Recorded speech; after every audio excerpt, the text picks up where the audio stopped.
बिस्मिल्लाहिर्रहमानिर्रहीम, अस्सलामुअलैकुम। नाजरीन, आप देख रहे हैं प्रोग्राम खबर क्या है और मैं हूं आपकी मेज़बान फरजाना सिद्दीक। नाजरीन, प्रोग्राम के पहले हिस्से में हम रुख करेंगे फैसलाबाद की जानिब, जहां महकमा हाईवेज में करोड़ों रुपए से जायद की मुबैना माली बेज़ाब्तियां सामने आई हैं। दस्तावेजात के मुताबिक सरकारी फंड्स के इस्तेमाल में शफाफियत पर सवाल उठ रहे हैं। मज़ीद तफसीलात से आगाह करेंगे ब्यूरो चीफ फैसलाबाद मियां मोहम्मद शफीक। जबकि प्रोग्राम के दूसरे हिस्से में हम बात करेंगे निश्तर अस्पताल मुल्तान की, जहां अद्वियात, एंटीबायोटिक्स और सर्जिकल सामान की कमी ने मरीजों की मुश्किलात में बेपनाह इजाफा कर दिया है। हालात इस कदर संगीन हो चुके हैं कि मरीज महंगी अद्वियात बाजार से खरीदने पर मजबूर हैं, जबकि डॉक्टर्स भी सरकारी पाबंदियों के बायस नुस्खे बाहर से लिखने से कासिर हैं। इस पर तफसील से बात करने के लिए हमें ज्वाइन करेंगी नुमाइंदा मुल्तान बिस्मा कदीर। जबकि प्रोग्राम के आखिरी हिस्से में एक ऐसी हकीकत पर रोशनी डालेंगे जो बरसों से नज़रअंदाज की जा रही है। कानून मौजूद है, फंड्स मंजूर हैं, मगर माजूर अफराद आज भी अपने हक के मुंतज़िर हैं। कौन से इदारे जिम्मेदारी पूरी करने में नाकाम रहे हैं, रकूम कहाँ गई हैं और इस गफलत की कीमत आखिर कौन अदा कर रहा है? इस पर मजीद बात करने के लिए हमें ज्वाइन करेंगी ब्यूरो चीफ पेशावर मुमताज़ बंदिश। नाजरीन, चलते हैं पहली खबर की जानिब। आपको बताएं कि फैसलाबाद की बात करते हुए कि जहां एक अहम मामला सामने आया है। रोड्स की तामीर में महकमा हाईवेज पंजाब की जानिब से करोड़ों रुपए की इजाफी अदायगियां की गई हैं। ये इजाफी पेमेंट्स की तो मुतल्लिका ठेकेदार को की गई हैं, लेकिन पता ये चला है कि मुतल्लिका अफसरान ने भी इसमें से बड़ा हिस्सा वसूल किया है। करोड़ों रुपए की ये बेज़ाब्तियां सालाना ऑडिट रिपोर्ट में सामने आई हैं और सोने पे सुहागा ये हुआ कि जब ये मामला पकड़ा गया तो महकमे ने ठेकेदार को इजाफी अदा की गई रकम की फर्जी वापसी भी महकमे के रिकॉर्ड में जाहिर कर दी। हकीकत में ठेकेदार से ये इजाफी पेमेंट वापस ली ही नहीं गई थी। ये सब कुछ कैसे हुआ, इसमें कौन कौन लोग शामिल हैं, ये जान लेते हैं। हमारे साथ इस वक्त मौजूद हैं फैसलाबाद के ब्यूरो चीफ मियां मोहम्मद शफीक।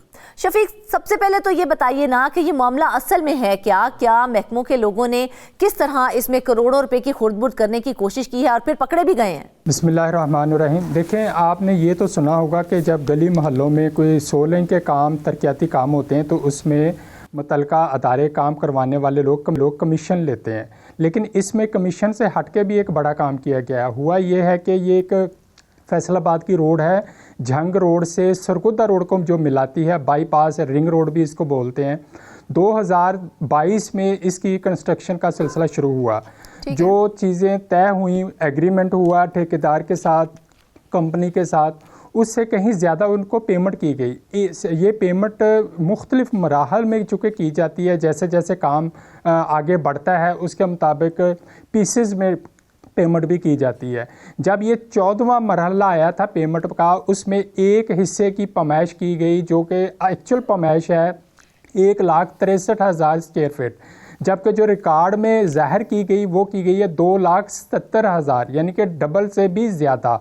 उसको रिकॉर्ड में डबल स्पेस उसकी पैमाइश ज़्यादा ज़ाहिर करके तकरीबन 2,22,00,000 रुपए की इजाफी पेमेंट कर दी गई और ये सिलसिला चलता रहा है। जब मामला कंप्लीट हुआ, सालाना ऑडिट का सिलसिला शुरू हुआ, तो उसमें ये इंकशाफ हुआ कि ये सिर्फ एक हिस्से में इतनी ज़्यादा इजाफी पेमेंट कर दी गई है। बाकी भी जारी बात है दूसरी जगहों पे भी ऐसे ही हुआ होगा, चूँकि ये रोड की लंबाई काफ़ी ज़्यादा है, इसको मुख्तलिफ मरहलों में बनाया गया था।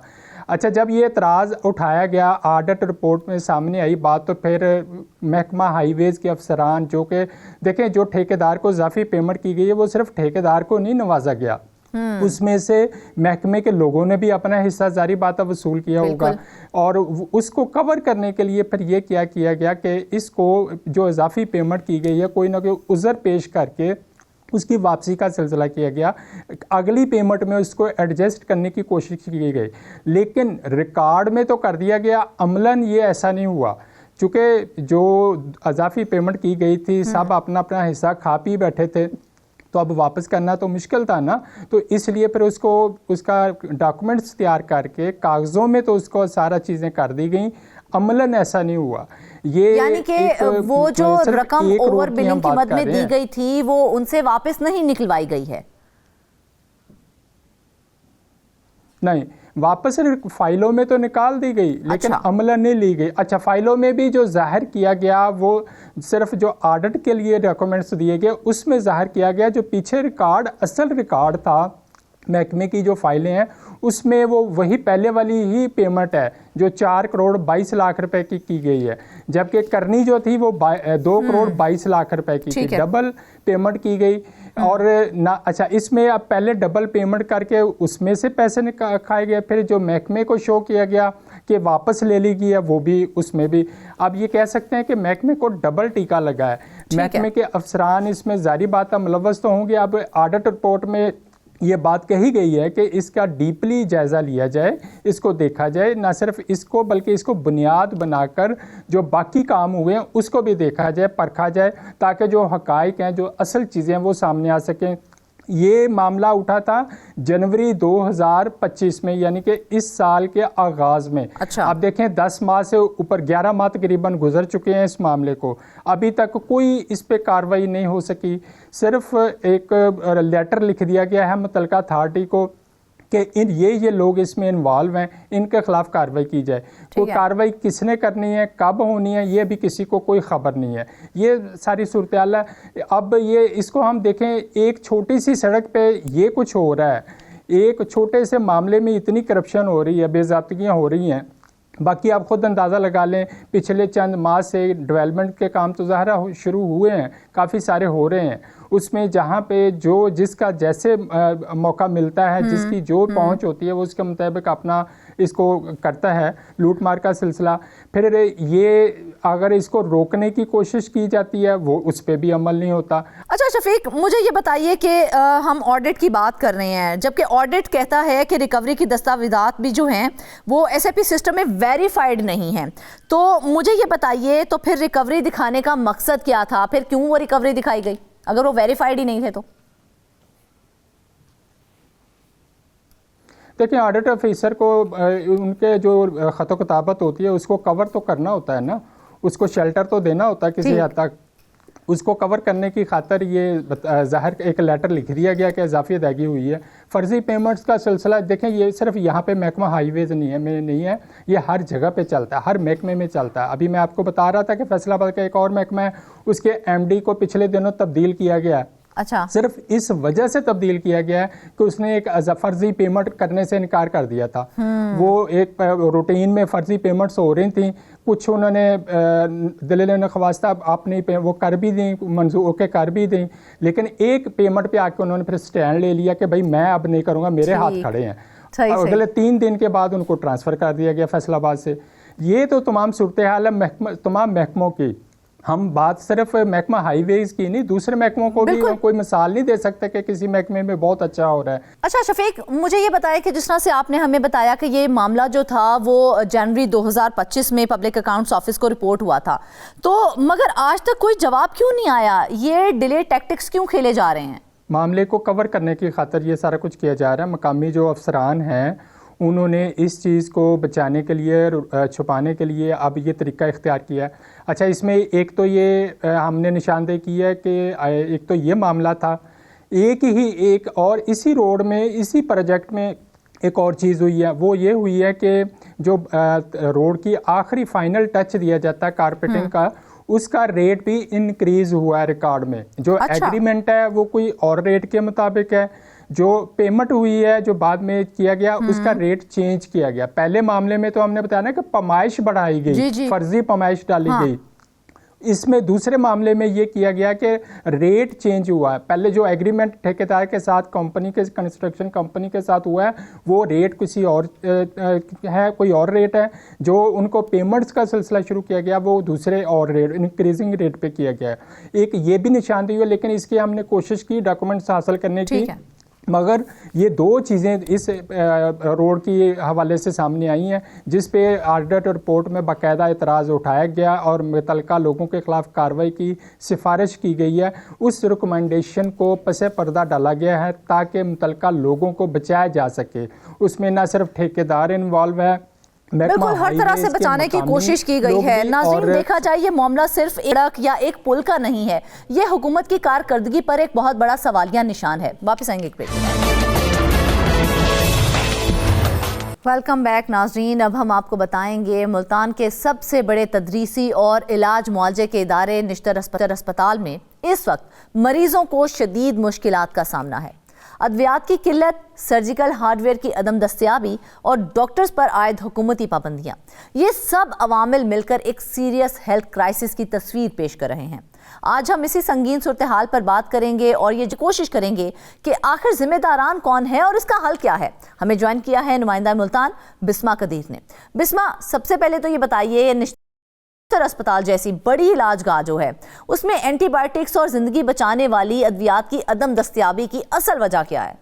जी बिल्कुल, बहुत शुक्रिया फरजाना। सबसे बुनियादी वजह जो है वो ये है कि हुकूमत की जानिब से वसाइल कम और मसाइल ज़्यादा पैदा हो रहे हैं। हुकूमत की जानिब से कोई वसाइल नहीं दिए जा रहे, कोई बजट नहीं दिया जा रहा, जिसकी वजह से ना सिर्फ ये निश्तर अस्पताल का मामला है बल्कि जितने भी सरकारी अस्पताल हैं जहाँ पर अद्वियात की किल्लत है, ये हर उस हॉस्पिटल का मैटर है। अब आप देखें कि निश्तर अस्पताल जो कि 1700 से 1800 बेड्स पर मुश्तमिल है और वहाँ पर मरीजों की तादाद इंडोर की 2500 से 3000 है। उसी दौरान अगर हम बात करें तो आउटडोर के भी हजारों पेशेंट्स रेगुलरली आ रहे हैं। अब हुआ क्या है, यहाँ पर मेडिसिन की इंतहाई किल्लत है, यहाँ पर मेडिसिन नहीं दी जा रही। इस वक्त निश्तर में जो मेडिसिन मौजूद हैं वो पेनाडोल है, CPN है, एमॉक्सल है, ऑगमेंटन है और जो मेडिसिन इंपॉर्टेंट हैं, जो एंटीबायोटिक्स की दवा अद्वियात होनी चाहिए, वो यहाँ पर मौजूद नहीं है। इस वक्त किडनी के पेशेंट्स को जो मेडिसिन देनी चाहिए वो निश्तर में मौजूद नहीं है। सर्जरी के बाद जो इंजेक्शन दिए जाते हैं, अच्छे इंजेक्शन दिए जाते हैं, वो मौजूद नहीं है। हार्डवेयर की चीज़ें मौजूद नहीं है। सर्जरी के इश्यूज आ रहे हैं। डायलिसिस के बाद पेशेंट्स को सोप्स दिए जाते हैं, सैनिटाइजर्स दिए जाते हैं, टेप है, इसी तरह फिनाइल की गोलियां हैं, लेकिन ये सब कुछ बिल्कुल भी मौजूद नहीं है वहाँ पर, जिसकी वजह से ना सिर्फ इंतजामिया को मुश्किलात का सामना करना पड़ा है, मरीजों को भी इतनी परेशानी है, डॉक्टर्स का अमला इंतहाई परेशान है, मेडिसिन नहीं है, किस तरह से पेशेंट्स को ट्रीट करें। और ये हालात इंतहाई संगीन जो है रुख की तरफ जा रहे हैं। पेशेंट्स इतने परेशान हैं, पेशेंट्स को तो नहीं पता कि माजरा क्या है। जानिब से भी डॉक्टर्स के लिए बहुत सी हिदायत जारी की गई हैं, जिनमें एक हिदायत ये भी की गई है कि डॉक्टर्स जो है वो मरीजों को बाहर से अद्वियात लिखकर नहीं दे सकते हैं। एक तो इसकी वजह बताइए कि क्यों ये वाली हिदायत जारी की गई और इस पॉलिसी का नुकसान किसको हो रहा है? देखें, ये एक पॉलिसी बनाई गई हुकूमत की जानिब से कि जो सरकारी डॉक्टर्स हैं वो पेशेंट को वो वाली मेडिसिन नहीं लिख कर दे सकते जो वो बाहर से खरीदे। अब पेशेंट डॉक्टर जो है वो पाबंद है हुकूमत का, ठीक है। अब डॉक्टर जो है वो पेशेंट को मेडिसिन नहीं लिख कर दे रहा कि वो बाहर से ये मेडिसिन खरीदे। क्यों? क्योंकि उसके ऊपर पाबंदी है। अब होना तो ये चाहिए कि आपके हॉस्पिटल के अंदर वो मेडिसिन मौजूद हो ताकि पेशेंट जो है वो हॉस्पिटल के अंदर से ही ले ले, लेकिन नहीं, पेशेंट जो है उसको हॉस्पिटल के अंदर से मेडिसिन नहीं मिल रही। डॉक्टर्स इस चीज के पाबंद हैं कि वो बाहर से लिख कर नहीं दे सकते ताकि जो निजी स्टोर्स वाले हैं उनके वो ज्यादा चार्जेस ना लें, करप्शन का खात्मा किया जा सके। लेकिन डॉक्टर्स को बाहर से अद्वियात लिख के देनी पड़ती हैं, जबकि हमारी गवर्नमेंट जो है वो बहुत बड़ा एक इन्वेस्टमेंट जो है वो उनकी अद्वियात के ऊपर खर्च करती है और ताकि मुफ्त अद्वियात दी जाएं तमाम मरीजों को। हॉस्पिटल्स में मेडिसिन का बहरान है, हॉस्पिटल्स में मेडिसिन मौजूद नहीं है। फ्लड के बाद लोगों की एक कसीर तादाद ने निश्तर का रुख किया, जहां पर ज़्यादातर जो पेशेंट्स थे उनको ये शिकायत थी कि उनकी बॉडी पे खारिश है। अब उसके लिए फंगल इन्फेक्शन वाली कोई सोप्स देने थे, कोई मेडिसिन देनी थी, लेकिन इनके पास वो मेडिसिन मौजूद नहीं थी। मैंने अभी आपको लिस्ट बताई कि कौन कौन सी मेडिसिन वहां पर मौजूद है। अब डॉक्टर जो है उसने तो पेशेंट को ट्रीट करना है, अब वो उसको तो नहीं कह सकता कि आप बाहर से लेंगे, आप बाहर चले जाएं। अब वो उसको पेनाडोल की मेडिसिन दे रहा है। देखिए, पेनाडोल, पैरासीटामोल ये सब वक्ती आराम के लिए है, अब ये उसका इलाज का ट्रीटमेंट नहीं है। लेकिन डॉक्टर भी यहाँ पर पाबंद है, वो उसको नहीं कह सकता कि आप बाहर से मेडिसिन परचेज कर लें। तो ये जब सरकारी अस्पतालों में अद्वियात ही मौजूद नहीं है तो किस तरह से मुमकिन है कि सिर्फ पैरासीटामोल देकर उनका इलाज जो है उसको मुकम्मल कर दिया जाए? किस तरह से? पैरासीटामोल किसी भी इलाज का हल नहीं है, ये सिर्फ वक्ती आराम आपको देता है। अब डॉक्टर्स भी पाबंद हैं, हुकूमत की पाबंदियां हैं, वो नहीं दे सकते, ना वो बाहर से लिख कर दे सकते हैं। अब जो हॉस्पिटल का अमला है उनकी जानिब से भी यही कहा जा रहा है कि हमारे पास मेडिसिन मौजूद नहीं है। अब जब इस बात को आगे बढ़ाया गया, MS से हमारी बात हुई तो MS का यही कहना था कि वो अब इसके लिए काम कर रहे हैं, वो चाह रहे हैं कि बजट्स थोड़ा इंक्रीज किया जाए, टेंडर्स के थोड़े से मसाइल हैं, परचेजिंग के मसाइल हैं, इसके ऊपर वो देख रहे हैं और उम्मीद की जा रही है कि मे बी आने वाले दिनों में इसके ऊपर काबू पा लिया जाए। लेकिन फरजाना मुल्तान का निश्तर अस्पताल इस वक्त जनूबी पंजाब का सबसे बड़ा अस्पताल है, जहां पर बहुत ज़्यादा पेशेंट्स की तादाद आ रही है। 1700-1800 बेड्स पर ये मुश्तमिल हॉस्पिटल है। 2500 से 3000 और कभी कभी इससे भी ज़ायद पेशेंट्स यहाँ पर आ जाते हैं। लेकिन जब पेशेंट्स की तादाद ज़्यादा होगी, अमला कम होगा, मेडिसिन की किल्लत तो होगी और फिर ऐसे बहरान तो फेस करना पड़ेगा। अच्छा बिस्मा, न्यूरो सर्जरी और ऑर्थोपेडिक वार्ड्स में अगर हम बात करें ना, तो हार्डवेयर की कमी है वहाँ पर, तो कमी के बायस मरीजों को महीनों बाद की तारीखें क्यों दी जा रही हैं? देखिए, आर्थोपेडिक वार्ड में इस वक्त इतने सारे पेशेंट्स यहाँ पर मौजूद हैं। पहले ये तय किया गया था कि निश्तर अस्पताल के 2 वार्ड्स 21 एंड 24, उनमें से एक वार्ड जो है उसको निश्तर 2 का हिस्सा बना दिया जाएगा। लेकिन जब ये फैसला किया गया उसके बाद एहतजाजी मुजाहिरे किए गए और फिर इन्होंने कहा कि ये वाला जो वार्ड है इसको जम कर दिया जाए निश्तर 2 में, लेकिन ऐसा नहीं हुआ। और फिर अंदरूने खाता यही तय किया गया कि एक जो वार्ड है उसका आधा अमला निश्तर 1 में और आधा अमला निश्तर 2 में होगा, जिसकी वजह से पेशेंट जो है तो फाल ही नहीं किया जा सका उस तरह से जिस तरह उसके ऊपर जिम्मेदारी डाली जा रही थी। अगर उसको फाल किया जाता तो शायद यहाँ पर जो निश्तर 1 में जो बोझ है वो कम हो जाता। बिल्कुल बिल्कुल बिल्कुल यही वजह है कि निश्तर 2 को अगर हमने ये देखा है कि निश्तर अस्पताल में एक वक्त के अंदर ना 2500 से 3000 इंडोर मरीज दाखिल होते हैं। तो क्या मौजूदा बजट जो है वो इस बोझ को बर्दाश्त करने के काबिल है कि एक ही जगह पे इतना बोझ डाला जाए? हाँ, बिल्कुल नहीं। मौजूदा बजट तो कम है, हुकूमती वसाइल बहुत कम है, डॉक्टर्स के ऊपर पाबंदियां हैं, पेशेंट्स को ट्रीट नहीं किया जा सकता। निश्तर अस्पताल के ऊपर इतना बोझ है। निश्तर 1 जो है वो इस वक्त सारे पेशेंट्स का बोझ अपने अंदर दबाए हुए है। वहाँ पे डॉक्टर्स की कमी है, पेशेंट्स की तादाद है, पेशेंट्स को टाइम ही नहीं मिल रहा चेकअप के लिए। ऑर्थो के अंदर पेशेंट्स इतने बैठे हुए हैं जिनको कई महीने तक इंतजार करना पड़ता है। हार्डवेयर की, अब देखिए हार्डवेयर की सहूलत नहीं है यहाँ पर। हार्डवेयर आपका एक ऐसा सर्विसेज है, प्लेट्स है, इसके अंदर आपकी डिफरेंट चीज़ें आ जाती हैं, डिफरेंट आलात आते हैं जो कि आपके किसी भी सर्जरी के वक्त काम आते हैं, लेकिन हुकूमत की जानिब से वो फराहम ही नहीं किए जा रहे। अब क्या किया जा रहा है कि प्राइवेट वेंडर जो हैं वो हॉस्पिटल के अंदर आते हैं और पेशेंट्स के जो लवाहिकीन हैं उनको फिर ज़बरदस्ती गैर मयारी माल जो है वो ख़रीदना पड़ता है, क्योंकि उनके पास कोई और ऑप्शन नहीं है। हुकूमत की जानिब से दिया नहीं जा रहा है हार्डवेयर का सामान, प्राइवेट की तरफ से लिया जा रहा है। प्राइवेट वेंडर जो है वो दे रहे हैं, पेशेंट्स को जो है वो इस वक्त शदीद मुश्किलात का सामना करना पड़ रहा है। अच्छा बिस्मा, निश्तर 1 और निश्तर 2 के दरमियान इंतजामी फैसलों और अमले की तकसीम ने मसाइल को किस हद तक जो है वो बिगाड़ा है? देखिए, बहुत ज़्यादा मसाइल पैदा हो गए हैं। इवन ये अगर हम अब की बात करें तो कल ही एक इंतहाई अफसोसनाक वाक़या रोनुमा हुआ है निश्तर 1 के अंदर, जहाँ पर एक पेशेंट जो है वो ब्लड की वजह से उसको टाइम पे ब्लड नहीं लग सका और वो वहाँ पे दम तोड़ गया। और लवाहिकीन ने निश्तर अस्पताल में इतना ज़्यादा मसला बनाया, डॉक्टर्स की जानिब से, एक डॉक्टर की जानिब से इंतहाई गैर मुनासिब अमल किया गया। उसके ऊपर भी अब MS जो है वो कार्रवाई कर रहे हैं, एक पूरा बेंच बिठाया जाएगा। अच्छा। लेकिन मसला देखिए ना ये है कि ना लवाहिकीन को पता है कि अंदरूने खाता क्या हो रहा है और ना ही डॉक्टर्स को पता है कि उन्होंने किस तरह से पेशेंट को ट्रीट करना है। डॉक्टर्स भी पाबंद हैं, डॉक्टर्स भी कुछ नहीं कर सकते। मेडिसिन हॉस्पिटल के अंदर खुद मौजूद नहीं है, डॉक्टर्स ने तो अपनी फॉर्मेलिटी पूरी करनी है, फिर जो मेडिसिन मौजूद है उन्होंने वही देनी है। तो इनकी जानिब से भी कहा गया, एप्लीकेशंस बहुत दफ़ा लिखी गई कि ये हमें मेडिसिन चाहिए, इन चीज़ों की हमें ज़रूरत है। अब देखिए हॉस्पिटल के लिए सफाई कितनी ज़रूरी है। अब जहाँ पर सैनिटाइजर्स मौजूद नहीं होंगे, सोप्स नहीं होंगे, फिनाइल नहीं होगा, टेप नहीं होगा, तो वहाँ पर किस तरह से हम चीज़ों को रन कर सकेंगे? वो तो हॉस्पिटल खुद इतने ज़्यादा बीमारियों का घर बन जाएगा। इस बात का अंदाजा है कि मरीज जो हैं वो किस तरह से ख्वार हो रहे हैं बाहर से अद्वियात लेने के चक्कर में? जी बिल्कुल, हुकूमत को इस बात का बखूबी अंदाज़ा होना चाहिए। अगर नहीं है तो हम अपनी इस प्रोग्राम के तवस्सुत से बताना चाह रहे हैं कि सरकारी अस्पतालों को इस वक्त बहुत मसाइल का सामना करना पड़ा है। डॉक्टर्स की अपनी परेशानियां हैं, मरीजों की अपनी परेशानियां हैं। हुकूमत को चाहिए, जहां पर हुकूमत ने इतने इकदाम किए हैं वहां पर हुकूमत को अब ये इस मसले को देखना चाहिए, क्योंकि हॉस्पिटल के अंदर अगर मेडिसिन मौजूद नहीं है तो फिर डॉक्टर्स को इजाज़त देनी चाहिए कि वो पेशेंट को ये मेडिसिन लिख दे कि आप बाहर से खरीदें, क्योंकि ये मसले का हल नहीं है कि डॉक्टर जो है वो पेशेंट को मेडिसिन नहीं लिख कर दे सकता।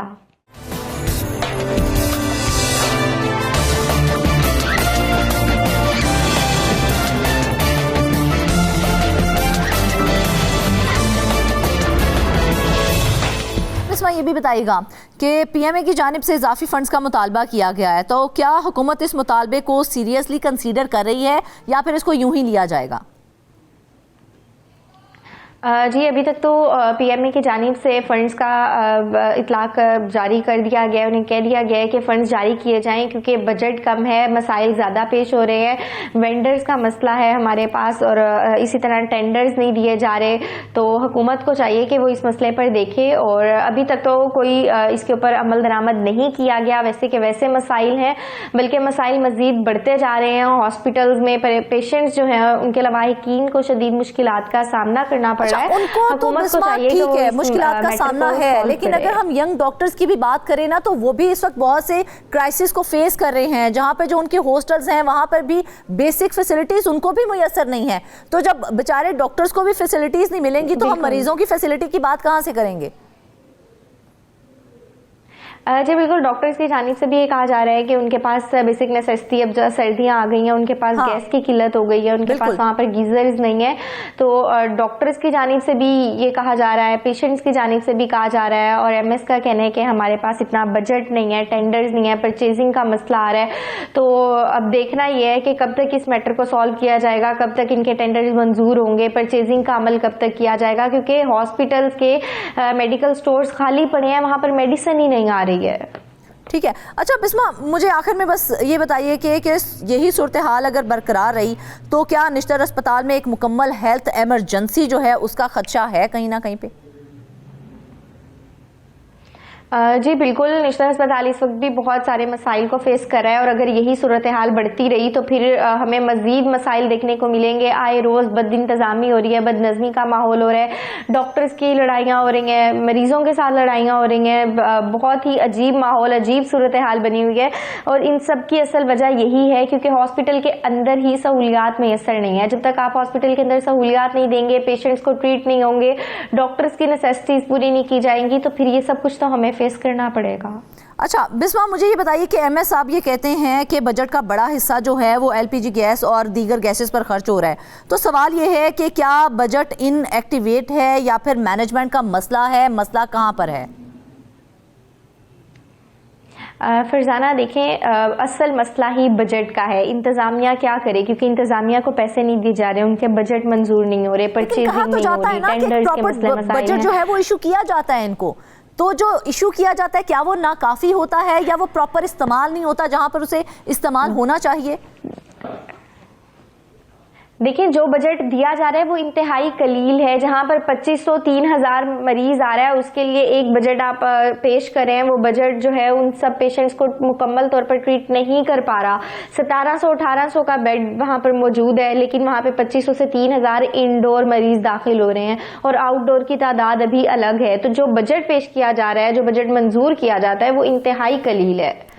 अच्छा, ये जो सैलाब था ये तो नेचुरल डिज़ास्टर था ना, इसके अंदर तो ख़ास तौर पे ज़्यादा मेहनत करनी पड़ती है, ज़्यादा जो है इन्वेस्टमेंट करनी पड़ती है और फंड्स देने पड़ते हैं। तो सैलाब के बाद जल्दी बीमारियों और दीगर इन्फेक्शंस में इजाफा हुआ था, उसके बावजूद भी हमने देखा कि मुतलका अद्वियात की फराहमी मुमकिन ही नहीं बनाई जा सकी। तो इसकी क्या वजह दी जा रही है?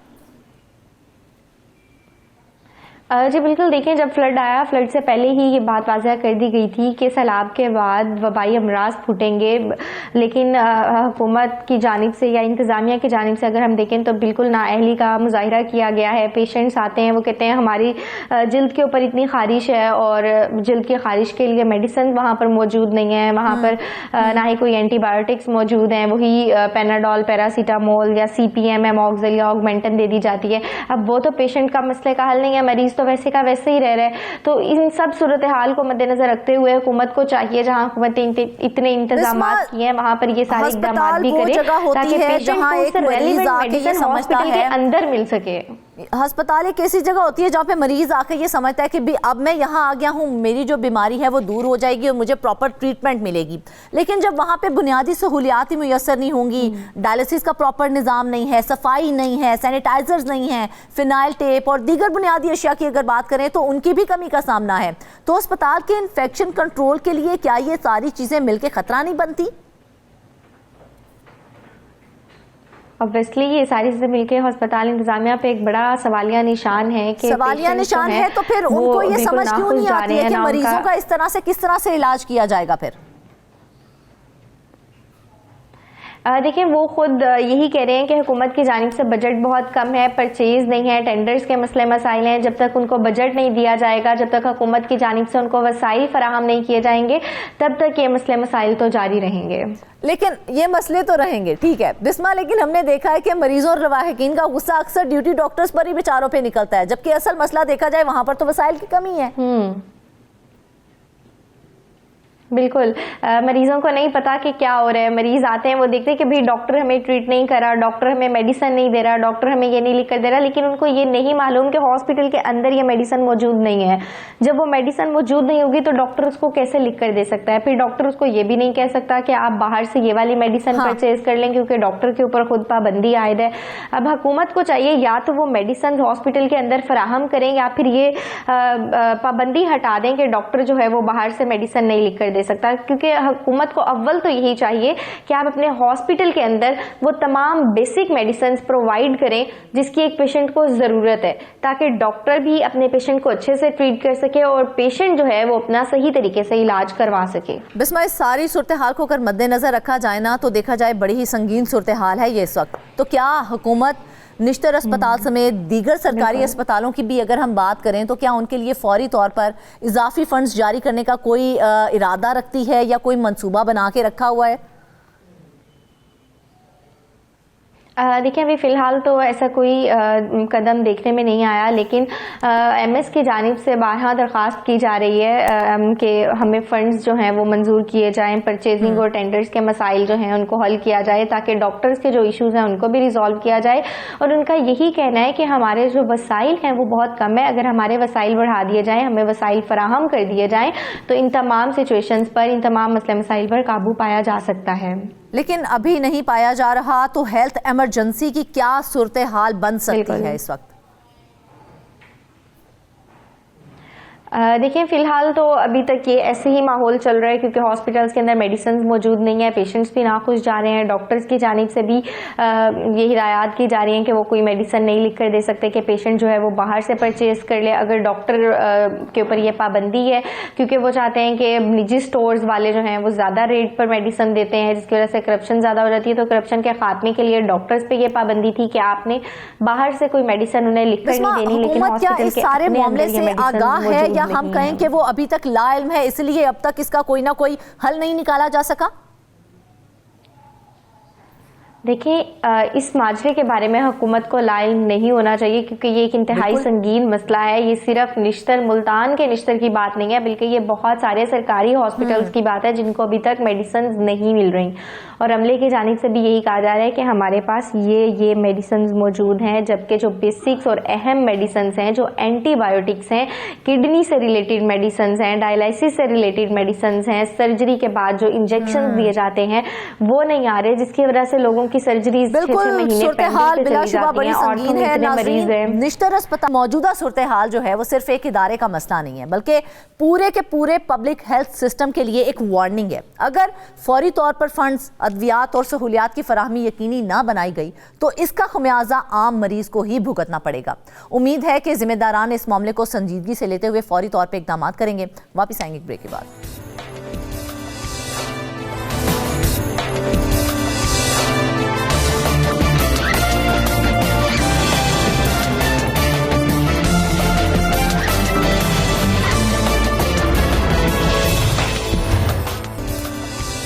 वेलकम बैक नाजरीन। आपको बताएं कि खैबर पख्तूनख्वा में हर हुकूमत ने माजूरों को हकूक देने की बात तो ज़रूर की है, मगर अमली तौर पर गुज़िश्ता कई साल में उन्हें हकूक ही नहीं मिल सके हैं। माजूरों को 2% के कोटे पर मुलाजमत देने की जहमत भी गवारा नहीं की गई है। माजूरों के लिए मुख्तलिफ प्रोग्राम्स के तहत फंड्स तो मुख्तस किए गए, मगर या तो वो खर्च ही नहीं हो सके या उसमें भी बेज़ाब्तियाँ की गई हैं। हमारे पेशावर के ब्यूरो चीफ मुमताज़ बंगिश ने इस स्टोरी पर अच्छा काम किया है, उनसे तफसीलात जानते हैं। जी मुमताज़, बताइएगा ज़रा कि माजूरों के लिए कोटे पर अमल दरामद तो कई दिहाइयों से नहीं हो रहा है, लेकिन खैबर पख्तूनख्वा में इस पर अमल दरामद करने के लिए और माजूरों की मदद के लिए कौन से इदारे मौजूद हैं जो ये काम करेंगे? शुक्रिया फरजाना। दरअसल मसला यह है कि माजूरों की आवाज़ यहाँ पे बहुत कम सुनी जाती है। जब माजूरों का आलमी दिन होता है तो उस वक्त मुख्तलिफ इदारे आते हैं, सरकारी और गैर सरकारी तंजीमें जो होती हैं वो इकट्ठी हो जाती हैं और उनको एक जगह पे इकट्ठे करके ये सिर्फ एक तकरीब देती हैं कि गोया यहाँ पे और चले जाते हैं। जी बिल्कुल, वो सिर्फ इस तकरीब तक महदूद रहते हैं। और मज़े की बात यह है कि ऐसे इदारे हैं कि जिनके नाम भी किसी ने नहीं सुने होंगे और ऐसी तंजीमें हैं कि जो उसके लिए माजूरों के नाम पे फंड्स भी इकट्ठा करती हैं।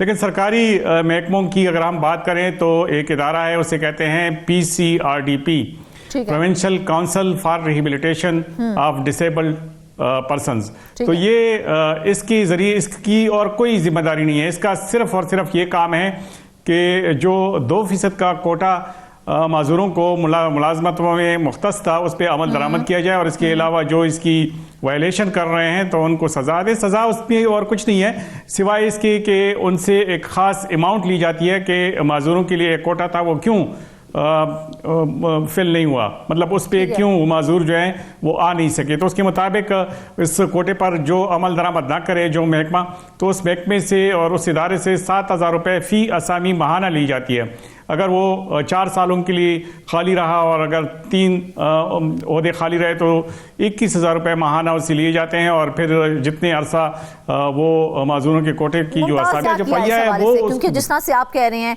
माजूरों को मुलाजमत के मौके देना या उन्हें रोजगार के काबिल बनाने के लिए हुकूमत का बहुत अमल दखल होता है, तो हुकूमत ने क्या किया इस हवाले से? फरजाना मसला ये है कि हुकूमत की जानिब से ऐलानात तो बहुत होते हैं। मिसाल के तौर पे मैं एक मिसाल देता हूँ, माजूरों के लिए 36 करोड़ रुपए के बिलासूद कर्जों की मंजूरी दी गई जो अभी तक नहीं मिल सके।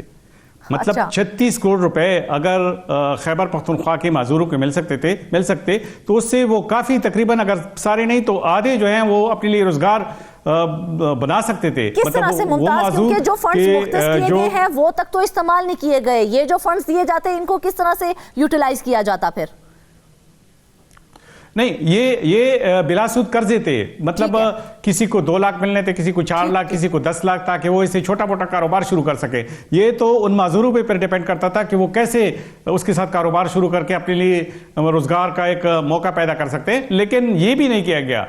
अब बिलासूद कर्जे देने में आपके लिए जो 36 करोड़ रुपए है उसकी मंजूरी भी दी गई है, बाकायदा तौर पे उसका ऐलान भी किया गया। अब उसके देने में क्या ऐसी मुश्किलात थी? अगर आज उनको नहीं मिल सके तो कल कैसे मिलेंगे? गुज़श्ता 3 सालों के दौरान ये मसाइल उनको पेश आ रहे हैं। इससे पिछली हुकूमतों में तो कोई माजूरों के लिए नाम ही नहीं लेता था, तो कोई इनसे पूछने वाला नहीं है। इसकी वजह यह है कि ये सेगमेंट जो है ये तो चूंकि निगलेक्टेड है, कोई उसका पुरसान हाल नहीं है। मुख्तलिफ जो सरकारी महकमे हैं वो इसका नाम तक नहीं लेते, लोगों को अवेयरनेस तक नहीं देते कि हुकूमत उनके लिए क्या कर रही है और क्या उन्होंने किया और क्या नहीं किया। अब मसला यह है कि 36 करोड़ रुपए के बिलासूद कर्जे अगर उनको नहीं मिले तो इसका जिम्मेदार कौन है? देखा जाए फिर बहुत कुछ कर रही है, तो इन लोगों को फिर अवेयरनेस किस तरह से आएगी, किस तरह से उन्हें अपने हुकूक का पता चलेगा कि ये हमारे हुकूक हैं, हुकूमत हमें ये दे रही है और हमें ये हासिल करने हैं? कौन उनको गाइड करेगा? इसका बड़ा आसान हल है। जिस तरह वज़ीर आला आए रोज़ अस्पतालों पे छापे लगाता है और जगह जगह पे जाता है और लोगों से पूछता है कि आपके क्या मसाइल हैं, क्या आपको आपके हुकूक मिल गए हैं, हेल्थ में, स्कूलों के इवन वो दौरे करता है। तो अगर वो इसी तरह से इन माजूरों को भी बुलाकर पूछ लें तो कम से कम दूध का दूध, पानी का पानी हो जाएगा कि अब तक पिछले 3 सालों में आप लोगों ने क्या किया है, कौन से मंसूबे थे जो शुरू किए हैं, कितना बेनिफिट मिल सका है, क्या माजूर का नाम सिर्फ उसको व्हील चेयर देना है? ये तो बड़ी अजीब सी बात है। मतलब व्हील चेयर दे के आप उसको चला तो सकते हैं लेकिन आप उसको बाइज्जत रोजगार कमाने के काबिल तो नहीं बना सकते। अब हुकूमत 36 करोड़ रुपए भी देती है कर्जों के लिए, उसकी मंजूरी भी देती है, तो कौन सी ऐसी रुकावट है कि जो इन ब्यूरोक्रेट्स और जो इन इदारों की राह में हायल हैं और वो उसे देने से कासिर हैं? तो ये एक ऐसा सवाल है कि ये हुकूमत की भी नाअहली का सबूत है। अगर हुकूमत इसका नहीं पूछ सकती तो इसका मतलब ये है कि फिर तो ना इन मंसूबों की ऐलान की जरूरत है और ना इनके लिए कोई प्रोजेक्ट्स और या कोई मंसूबे बनाने की ज़रूरत है, क्योंकि जब तक इनको बेनिफिट ना मिले, जो 10 साल पहले जो उनको बेनिफिट्स दिए जाने थे वो अब जो 10 साल पहले वाले मजदूर थे उनको नहीं दिए जा सकते, क्योंकि एज की भी एक हद होती है, उसमें एक काम वो कर सकते हैं लेकिन वो 10 साल बाद वो काम वो नहीं कर सकते। तो इसलिए भी इनको जो प्रोजेक्ट्स हैं जो मामले से ला इल्म है कि माजूरों को उनके बुनियादी हकूक ही नहीं मिल रहे हैं। असल में मसला ये होता है कि जब हुकूमतें बदलती हैं तो पिछली हुकूमत की जितनी भी प्रोजेक्ट्स हैं वो आने वाली हुकूमत जो है उसको भूल जाती है। यहाँ पे हुकूमत तो नहीं बदलते लेकिन वज़ीर आला बदलते हैं। एक वज़ीर आला बदल गया, चंद माह की हुकूमत करके वो चला गया, अगर उसने कोई प्रोजेक्ट्स उसके लिए शुरू किए हैं तो जाहिर है फिर ये इस वज़ीर आला की प्रायोरिटी नहीं होगी। जब तक कि वो पिछले सालों का हिसाब न ले तब तक ये मसला सुधर नहीं सकता। मतलब चाहिए है कि हुकूमत ये इन इदारों से पूछे, इन महकमों से पूछे कि जो फंड्स आपके लिए दिए गए थे उसका इस्तेमाल कैसे हुआ, क्या यूटिलाइजेशन हो गई या नहीं हो गई, अगर यूटिलाइजेशन हो गई तो किस हद तक इफेक्टिव रही, और फिर जो ये माजूर हैं उनसे भी ये पूछे कि इनको क्या मसाइल हैं। अब तो पोर्टल बन रहे हैं हर एक के लिए और हर किस्म के मसाइल हल करने के लिए ऑनलाइन जो फैसिलिटी है वो दी जा रही है। खैबर पख्तूनख्वा के पूरे सिस्टम को डिजिटलाइज किया जा रहा है। अगर वो ऑनलाइन भी इन माजूरों को एक पोर्टल बना के उनसे पूछें तो दूध का दूध और पानी का पानी हो जाएगा और ये पता चल जाएगा कि हुकूमत की जानिब से जो इकदाम उठाए जा रहे हैं क्या उसको अमली जामा भी पहनाया जा रहा है या वो ऐसे ही खाली ऐलानात बन के वो फंड जो हैं वो लैप्स हो जाते हैं। यही एक अलमिया है जिसका सामना खैबर पख्तूनख्वा हुकूमत को भी करना पड़ रहा है और इसका खामियाजा जो है ये जो माजूर है उनको भुगतना पड़ रहा है। तो ये एक ऐसा संगीन मसला है कि जिस पर किसी ने तवज्जो नहीं दी। हमारे ईवानों में भी सबके लिए आवाज़ उठते हैं, सड़कें बनाने के लिए तो आवाज़ें उठती हैं, स्कूल बनाने के लिए तो जो MPAs होते हैं वो आवाज़ उठाते हैं। पूरे मामले में क्या किरदार है जो माजूरों की फलाह के लिए काम करते हैं, क्या वो भी उन्हें उस तरह से गाइडलाइन फराहम नहीं करते हैं? मजदूरों की फलाह के लिए जो गैर सरकारी तंजीमें हैं वो बिल्कुल इस मामले में गैर फ़ाल हैं। वो सिर्फ और सिर्फ अपने फंड्स के उसूल के लिए तो कोई प्रोजेक्ट्स बनाते हैं, लेकिन जब इस किस्म के कामों की निशानदेही की बात की जाए तो वो कहते हैं ये हुकूमत का काम है और वो उनके कामों में टांग इसलिए नहीं अड़ाते कि फिर उनको फंड्स नहीं मिलते। अब जब फलाही इदारे भी ऐसे बन जाए तो फिर क्या कहा जा सकता है कि उनकी मदद के लिए कौन आएगा। मसला यह है कि यहाँ पे बाकायदा तौर पे सोशल वेलफेयर डिपार्टमेंट कायम है, वहाँ पे माजूरों की बाकायदा तौर पर रजिस्ट्रेशन की जाती है। लेकिन फरजाना ये कितनी मतलब अफसोस की बात है कि इस वक्त इवन जो provincial council of rehabilitation of disabled person का जो इदारा है उनके पास भी माजूरों की पूरी रजिस्ट्रेशन तक मौजूद नहीं है, या अगर रजिस्ट्रेशन करना उनका काम नहीं है, सोशल वेलफेयर डिपार्टमेंट का काम है, तो चाहिए है कि उन माजूरों तक भी पहुंचे जो खुद उन तक नहीं आ सकते। अब ये कैसे होगा कि एक माजूर होगा वो इसका इंतजार करेंगे कि वो रजिस्ट्रेशन के लिए आएगा तो माजूरों की तादाद में एक का इजाफा हो जाएगा। दूसरी बात यह है कि जिन इदारों ने माजूरों को जो कोटा नहीं दिया उनसे भी कुछ होनी चाहिए कि उनके दौर में अगर कोई सेक्रेटरी है या कोई और डीजी है या कोई रिस्पांसिबल अफसर है तो उनसे भी कुछ करना चाहिए कि अगर आपने और हर किसी एक से माजूर होनी को चाहिए। नाजरीन, ये सिर्फ फंड मामला नहीं है, ये माजूर अफराद के बुनियादी इंसानी हकूक का मामला है। अगर आज हमने उस मामले को हल ना किया तो कल को ये माजूर अफराद हमारे सामने बहुत सारे सवालात लेकर खड़े हो जाएंगे जिनके जवाबात शायद हमारे पास नहीं होंगे। नाजरीन, इसके साथ ही आज के प्रोग्राम से बस इतना ही। ढेर सारी दुआ में याद रखिएगा। इजाजत दीजिए। अल्लाह हाफिज।